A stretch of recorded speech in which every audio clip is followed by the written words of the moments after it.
ევროკავშირი როგორც გლობალური ძალა აღარ არსებობს. ნიკოლოს მადუროს დაკავება მსოფლიო დღის წესრიგი თავდაყირა დააყენა შალვა პაპუაშვილი კი სტილს არ იცვლის. ამერიკის მიერ ვენესუელაში ჩატარებული სპეცოპერაციის გამო პარლამენტის თავმჯდომარე მაინც ევროკავშირს აკრიტიკებს. ბრიუსელს საყვედურობს პროცესში არ მონაწილეობის გამო და ამბობს, რომ ტრამპის სპეცოპერაციამ ევროკავშირის უნიათობა კიდევ ერთხელ აჩვენა. რა შუაშია ევროკავშირი? კითხვაზე პასუხი ასეთია.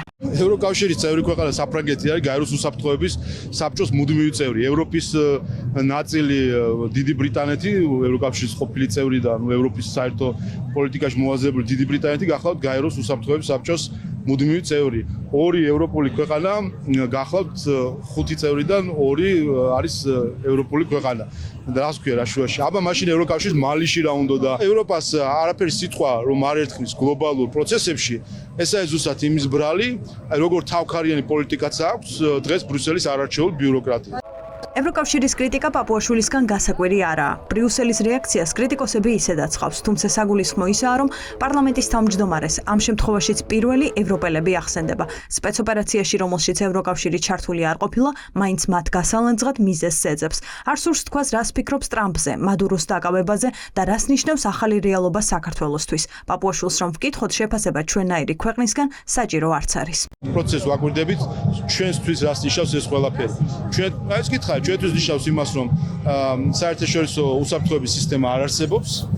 საერთაშორისო სამართალი, რომელიც ჩვენთვის ერთ-ერთი მთავარი ფარი არის სამწუხაროდ, არის მუდმივ დაღმასვლაში და ხედავთ, რომ არა კანონის უზენაესობა, არამედ ძალის უზენაესობა არის. ამერიკის მიმართ თქვენ კრიტიკულად ხართ განწყობილი ამ სპეცოპერაციის გამო. არა. საერთაშორისო სამართალზე საუბრობთ უსაფრთხოებაზე. კიდევ ჩვენ თქვენ შეიძლება ვერატყოთ, მაგრამ საქართველოს არ არის გლობალური ძალა, რომ გლობალურ პროცესების შეფასებას ჩვენი მხრიდან რაიმე მნიშვნელობა აქვს. უბრალოდ ჩვენნაირ ქვეყანაზე პირიქით გავლენა შეიძლება გქონდეს ამ მოვლენაზე. ჩვენ კი ბატონო და გეუბნებით ამას. პირველი, საერთაშორისო უსაფრთხოების სისტემა არ არსებობს. მეორე, ყველა მოქმედებს ეროვნული ინტერესების შესაბამისად. ბოლოს ვერ მოითმინა და ვენესუელას დიქტატორი მიხეილ სააკაშვილს შეადარა. არ შეეხება ვენესუელის პრეზიდენტის მადუროს დაკავებას, ქართველი მადურო ჩვენ გვიზრდის რუსთავის მე-12 ციხეში. პაპუაშვილი ოცნებაში ერთადერთია, ვინც ნიკოლოს მადუროს დაკავებაზე აზრს გამოთქვამს. ხელისუფლებამ დუმილი ამჯობინა, თუმცა პარლამენტის თავმჯდომარის განცხადება საკმარისია ოპოზიციისთვის იმის შესაფასებლად, თუ ვის მხარეს დგას დღეს ივანიშვილის გუნდი. პარტიებში საუბრობენ, რა უნდა იყოს ახლა საქართველოს პოზიცია.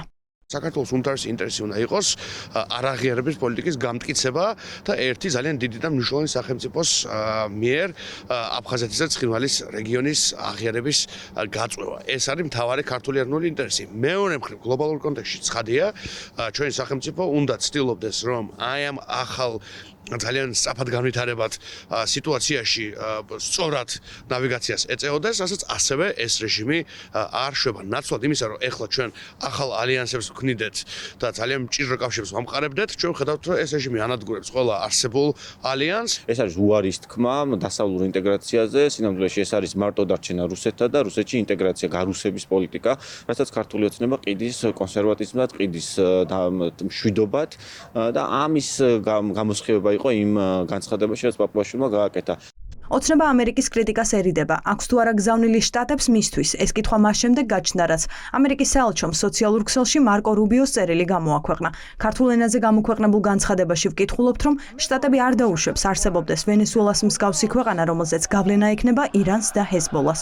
არის თუ არა ქართული ოცნება ამ გზავნილის ერთ-ერთი ადრესატი? ეს გახლავთ ბრიუსელიდან დაფინანსებული მედიის თავდასხმა ამერიკის შეერთებული შტატების საელჩოზე, რომ ცილი დასწამონ და ქართველი ხალხი განაცხონ ამერიკის შეერთებული შტატების საელჩოს წინააღმდეგ. ეს არის ზუსტად ჩამოგდება იმ რაღაც ბოროტი განზრახვისა, რომელიც ბრიუსელის დაფინანსებული მედიები დღეს პირდაპირ ამ ცილის წამებით თავს ესხმიან ამერიკის შეერთებული შტატების საელჩოს.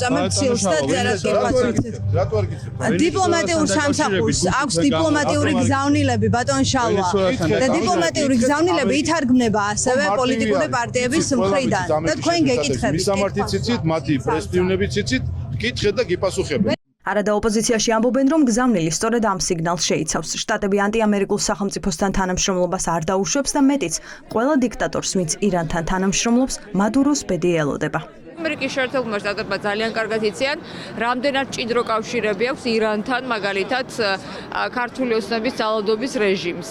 ეს არის ავიაგადაზიდვები, ეს არის სანქციების თავიდან არიდება, ეს არის სხვადასხვა თემები, ეს არის კობახიძის ვიზიტი, სადაც იქ გვახსოვს ძალიან კარგად ხო ჰეზბოლას ლიდერები რომ ისხდნენ, ამიტომ ეხლა ირანში დიდი ძვრებია, ის იზოლაცია რისთვისაც გაწირა ბიძინა ივანიშვილმა ქართველი ხალხი და დაგვაკარგინა ყველაზე ძლიერი მეგობრები ამერიკის შეერთებული შტატები, გერმანია, საფრანგეთი, ევროპის კავშირი, ეს იზოლაცია მასვე დაარტყავს და მისი ბედიც იქნება ძალიან მძიმე. ნიკოლას მადუროს დაკავებას ჯერ არ გამოხმაურებია ირაკლი კობახიძე. კარაკასში ჩატარებულ სპეცოპერაციას მოკლე განცხადება მიუძღვნა საგარეო საქმეთა სამინისტრომ. ბოჭორიშვილის უწყებამ იმედი გამოთქვა, რომ ვენესუელაში მოვლენების განვითარება ოკუპირებული ტერიტორიების აღიარების გაუქმებას გამოიწვევს.